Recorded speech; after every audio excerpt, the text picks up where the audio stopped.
Sounds silly, but I started crying. Then I leaned my head to the tree and talked. The trunk scratched my lips. That's how close I was to it. My tears fell into the grooves where the bark split. I said, I don't know if you can hear me, but all my wife and I want is a child, I finish for him. Can't help myself. Dad bops my nose, which I'm getting way too old for. Exactly. Mom scoots closer to him. What your dad didn't know was that earlier that day, I'd done the very same thing. Yes, these are the twists and turns I am so here for. What made you go to the tree? I ask. A little voice. She points to her heart. Right in here. Did you cry too? Enough to water the darn tree for a whole year. Then what? I say, even though I already know. Well, Dad goes on, I brushed myself off and wiped my face dry. Didn't want the guys seeing me upset. Then I walked back to the station kind of quiet, but more hopeful than I'd felt in a while. On the way back, I texted your mom that I loved her. Mom twists the wedding band on her finger. I still remember getting that text. I'd been tossing and turning. My mind just wouldn't settle. It's like you knew, right? I say. I think so. She tucks a strand of curly, dark brown, almost black hair behind her ear. All that night, the strangest energy filled my bones. I just kept pacing, like I knew I had to get ready for something. She turns to Dad. Go on, tell the rest. He clears his throat. So there I was, walking back from the park. I stopped dead in my tracks when I saw it. On the firehouse steps, there was this wooden basket filled with rags, thin as leaves, and snuggled up underneath them was a baby. I sit up and lean forward. Finally, the star of the story makes his grand entrance.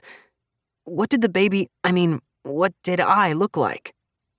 Absolutely perfect. The smallest, roundest nose, bright red in the chilly air, a little curl of black hair, itty-bitty lips pressed together like you were about to sneeze. Dad sighs. I picked you up and held you close. I can still smell that new baby smell. He breathes deeply.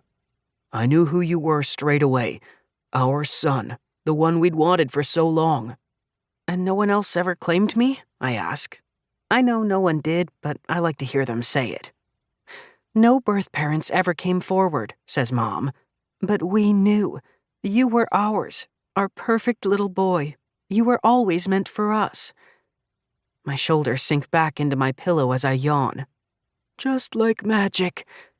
Just like magic, they both say.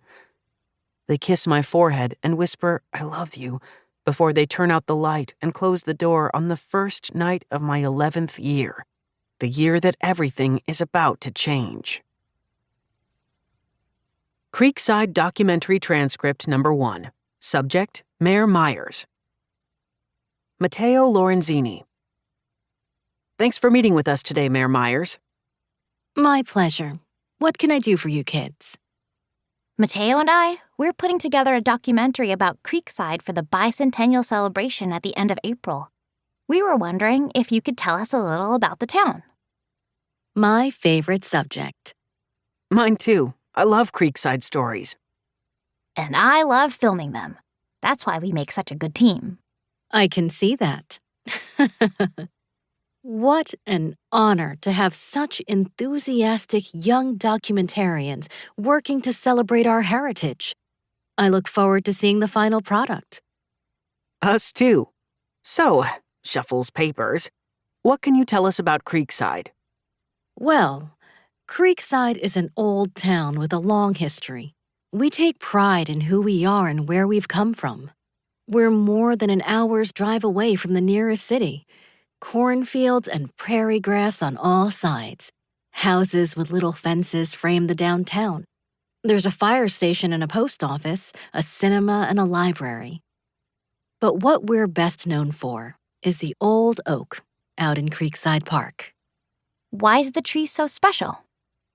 That oak's been around as long as this town. Our history is wound up in its roots. More memories circling that trunk than anywhere else. Some say it's the beating heart of